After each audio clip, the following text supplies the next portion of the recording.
ज़िले हेडक्वार्टर वारो शहर नौशरो फिरोज़ गंदगी जो ढेर बणिजी वियो आहे। शहर जे मिठियाणी रोड, स्टेशन रोड, रियाज़ कॉलोनी, सिंध कॉलोनी, पटीदन रोड समेत शहर जे अक्सर रोडनि तोड़े रस्तनि ते गंदो पाणी तलावनि जी सूरत में बीठल आहे, जंहिं सबबि रहवासी अज़ाब में मुब्तला थी विया आहिनि। शहर जे मुख्य रोडनि तोड़े रस्तनि ते गंदो पाणी बीठल रहण सबबि बीमारियुनि पिणु मुंहुं कढियो आहे, पर म्यूनिसिपल पब्लिक हेल्थ तोड़े ज़िले इंतज़ामिया को बि नोटिस न वरितो आहे।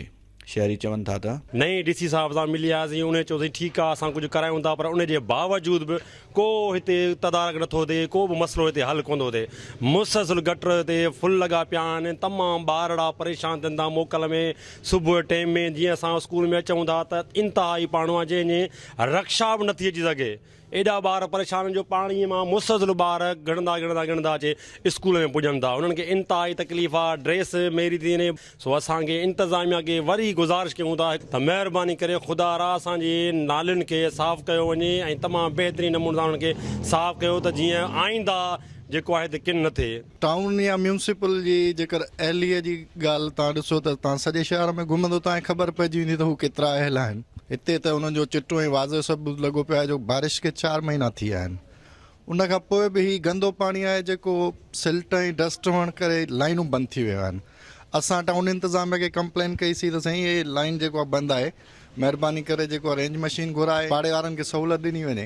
असांजा बचड़ा हिते पाइण अचनि था, हंजुनि ते खणी था टुपायूं, हुनखे जोराबा बूट भुॼियो वञनि। पाणी असांजे गलीअ मां निकाल न थी वियो आहे, मुकमल तरह सां पाणीअ में भरिया पिया आहियूं, को और वाट कान्हे का काॾे ॿाहिरि निकिरण जी। हेॾां ॾिसो त पाणी आहे, हिन पासे वञो त पाणी आहे, चोथों महीनो आहे पाणी निकिरण जो नालो नथो वठे। ठीकु आहे बरसाति थी वई, उहो हिकिड़ो ख़ुदा जे तरफ़ां हिकिड़ो डिज़ास्टर आयो हुयो, उहो मरल हिकिड़ो वियो गुज़री।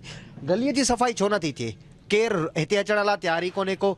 हालत तमामु ख़राबु लॻी पई आहे त हीउ घिटियुनि जो पाणी, नालियुनि जो पाणी निकिरण खां माना आजो ई नथो पियो थिए। जीअं बारिशूं थियूं आहिनि, 4 महीना गुज़री विया आहिनि, का बि इंतिज़ामिया जंहिं ॾे वञो सो हू हुन ते ब्लेम थो लॻाए, हू हुन ते थो लॻाए। असां टाउन ऑफिस में वियासीं, उतां जे इंतिज़ामिया सां ॻाल्हायोसीं, हुननि चयो बाबा असांजो मसइलो इहो कोन्हे, हू था चवनि बाबा पब्लिक हेल्थ वारनि जो आहे। जे पब्लिक हेल्थ जे इंजीनियर साहब सां मिलूं था, हू थो चवे त बाबा टाउन वारनि जो मसइलो आहे। आख़िर असां वञूं त वञूं कहिड़े पासे? इंतिज़ामिया कंहिं बि हवाले सां ताउन करण लाइ तयारु कान्हे का। नौशरो फिरोज़ शहर में बरसातुनि खां पोइ लगातार रोडनि रस्तनि ते बीठल गंदे पाणी रहवासियुनि जो जीअण जंजाल करे छॾियो आहे।